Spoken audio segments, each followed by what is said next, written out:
नमस्कार दोस्तों, मेरे चैनल में आप सभी का स्वागत है। चलिए आज हम बनाते हैं राजमा मसाला करी। बहुत ही सिंपल स्टेप्स में हम ये मज़ेदार सी करी बनाएंगे। तो चलिए शुरू करते हैं।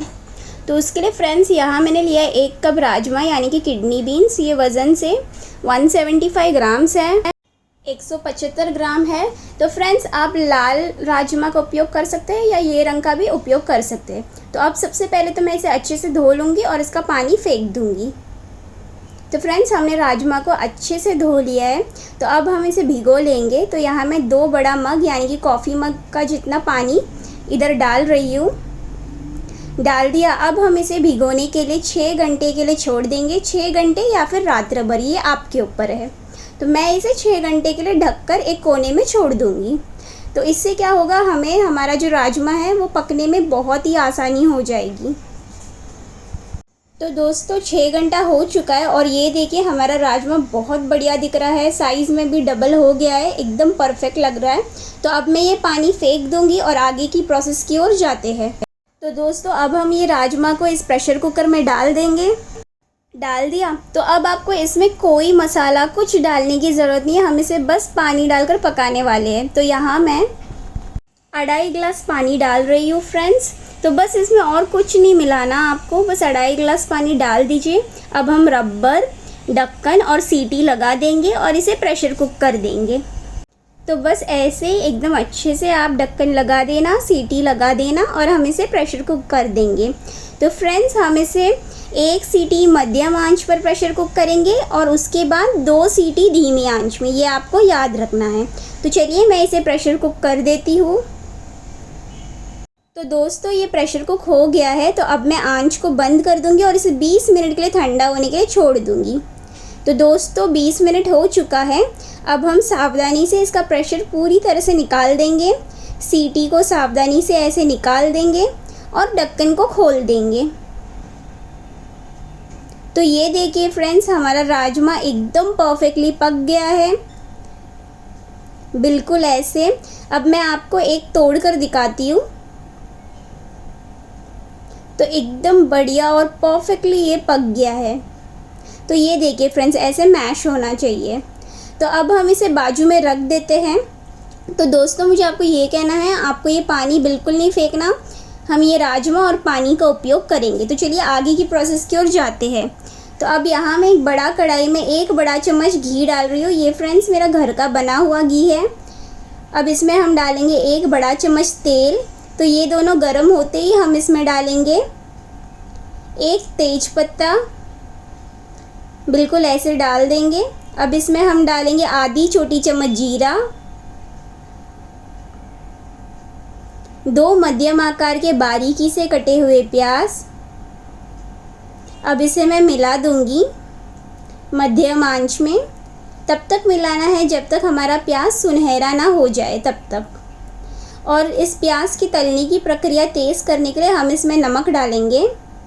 तो यहाँ मैं डाल रही हूँ 1 छोटी चम्मच नमक यानी कि स्वाद अनुसार। अब इसे मैं मिला दूँगी और प्याज का तलने का प्रक्रिया हम जारी रखेंगे। तो फ्रेंड्स हमारा प्याज सुनहरा हो चुका है, ये देखिए एकदम परफेक्ट लग रहा है। तो अब इसमें हम डालेंगे 1 हरी मिर्च कटी हुई। तो इससे बहुत बढ़िया स्वाद आता है राजमा करी में। 6 लहसुन की कलियां कुचली हुई, 1 इंच अदरक का टुकड़ा कुचला हुआ। तो इसके जगह में आप 1 टेबलस्पून जिंजर गार्लिक पेस्ट भी डाल सकते हैं। अब हम कुछ सेकंड के लिए ऐसे मिलाएंगे मध्यम आंच में, ताकि जो लहसुन और अदरक की कच्ची खुशबू है वो चली जाए, बस उसके लिए।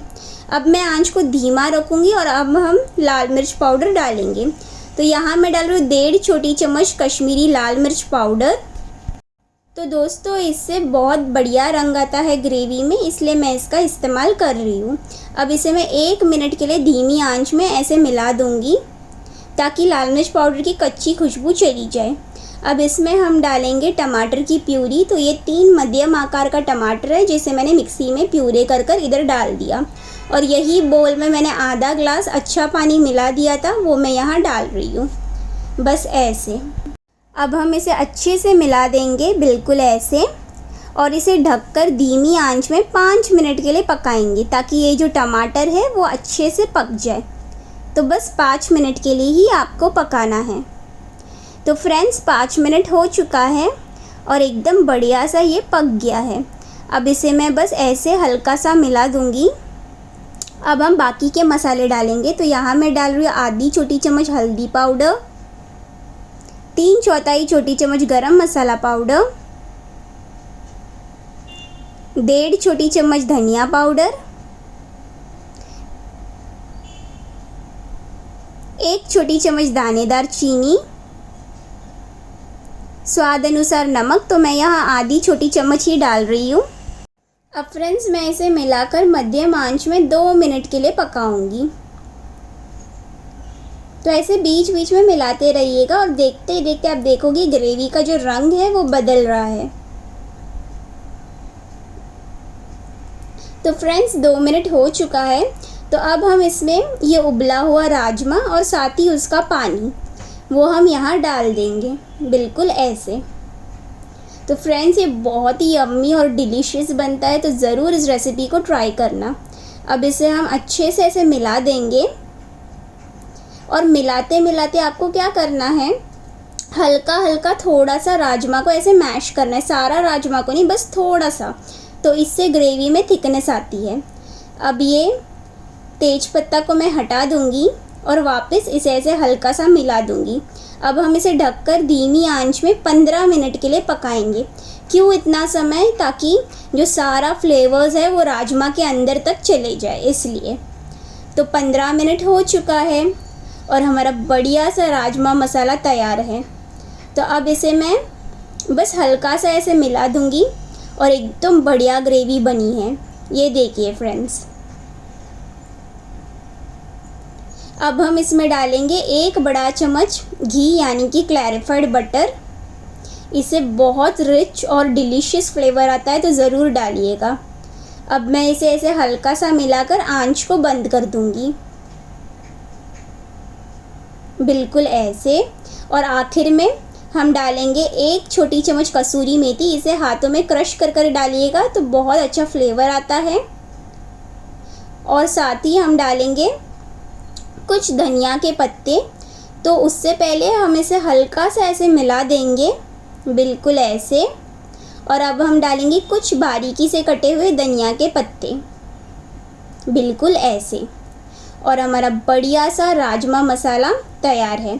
तो इसे तुरंत मत सर्व कर दीजिएगा फ्रेंड्स, मैं आपको सजेस्ट करूँगी इसे ढक कर रखिएगा और इसे 10 से 15 मिनट के बाद सर्व कर दीजिएगा, ताकि इसका फ्लेवर्स एनहेंस हो जाए। और इसे गर्मा गर्म आप बासमती चावल या नॉर्मल चावल और थोड़े से कटे हुए प्याज बाजू में रखकर एंजॉय कीजिएगा।